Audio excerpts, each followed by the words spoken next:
Water, the source of life. Every drop should bring health, not harm. But today our rivers are drowning in plastic and our oceans are poisoned by oil. The water we drink carries silent killers. This is the crisis we chose to ignore.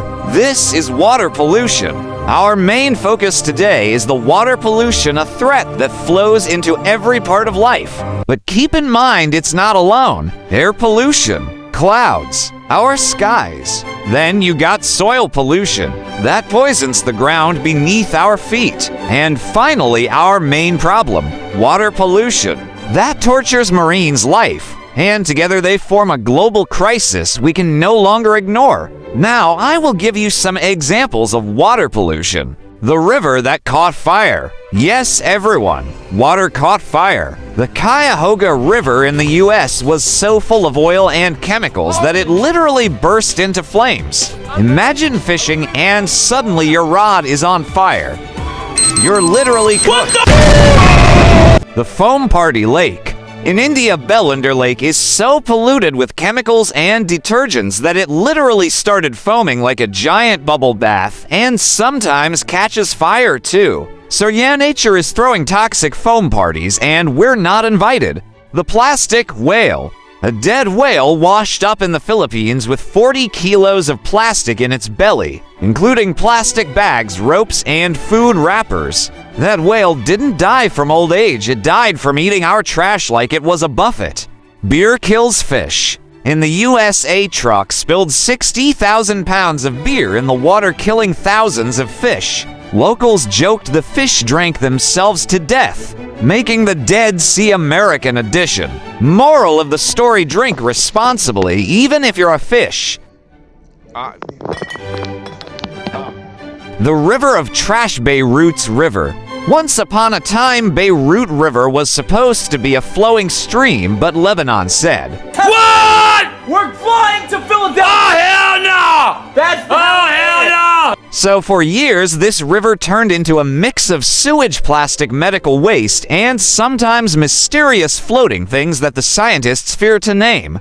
In 2015, it even turned fluorescent blue like it wanted to become a Smurf.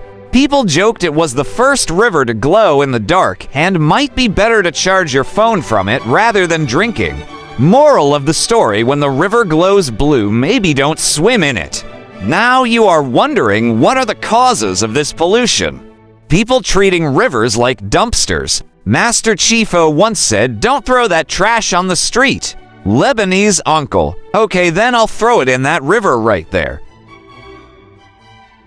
River is now full of plastic and couches for if you want to chill and have a cup of tea in the river, and also there is someone's lost slipper and a PlayStation controller that spawned there.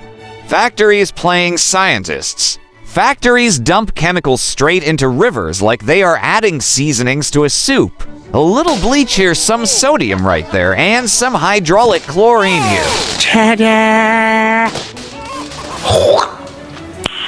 Nice. One of two: the fish thinks it's food, or they think Israel is bombing them. Sewage meeting, see? Unromantic edition.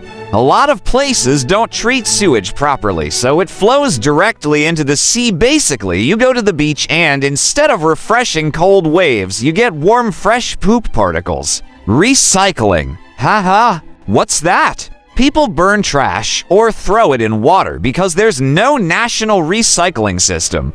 Why separate plastic and paper when I can just dump it all in the nearest stream? Cars leaking more than tea spills. Oil and fuel from broken or leaky cars end up washed into creeks and rivers when it rains. The fish sees oil and thinks it's shiny food then. Game over. Political neglect, aka blame the other team. Ministers say, "It's not my job." Oh my god, bro. Oh, hell no, man. What the fuck, man? Then they pass the problem like a hot potato. Now you're wondering, what does that do to the nature? Fish be like, respond me please. Toxic water equals mass fish death. Beach turns into biohazards. You arrive at the beach and ready to swim, but the water smells like a mix of sewage and expired homos. Suddenly, the idea of swimming sounds like a medical risk. Drinking water, huh? More like risking water. In some areas, tap water is so bad it comes with bonus bacteria. Drink it and boom, your stomach starts beatboxing. Ayo, GBB.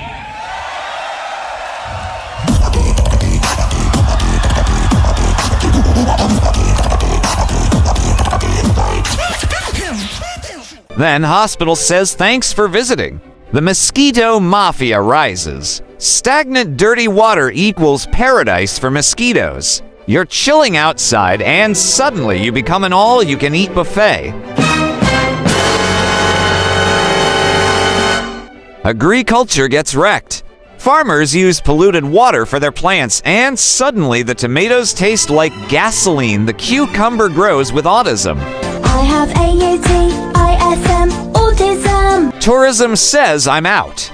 Tourists don't want to swim in a garbage broth. Even Google Maps start labeling beaches do not enter biohazard. The sea gets revenge. Pollute it long enough and the sea sends waves of trash back during storms. It's like Poseidon saying, "Here, take your crap back." Now you are wondering how to solve this problem.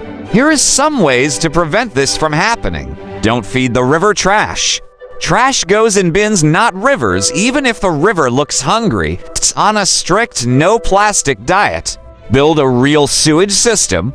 Instead of letting poop take a vacation to the beach, invest in plants treatment and let the poop stay home. Punish the polluters. Factories that dump chemicals should get fined so hard they'll beg Poseidon for mercy. You dumb? You pay. Start recycling, not freestyling. Set up a real recycling centers. No more everything in one bag than into the ocean. Lebanon can separate its trash the same way it separates its political parties. Educate the public, even your uncle. Lunch awareness campaigns so even your stubborn uncle stops using rivers as a trash can. Add signs that say this is a river, not your ex-house. Don't dump here. Plant trees near water. Trees help filter water and prevent erosion, plus they're good for shade and vibes. Bonus, they don't complain like politicians. Oh my God, bro. Oh, hell no, man. What the fuck? And so, fellas, we've seen it all from beer that slays fish to rivers that glows like nightclub floors to stubborn uncles treating nature like their backyard dumpster. But remember this. Water is life. Trash is not. If Poseidon sees you polluting his seas, he won't send a wave, he'll send a tsunami with your name on it. So next time you see trash near water, don't look at it and walk away. Be the hero. Be the cleaner. Be the Batman of the sea and pick it up. Because when the river flows clean, the fish dance, the tourists return, and the cucumbers, they finally stop having autism.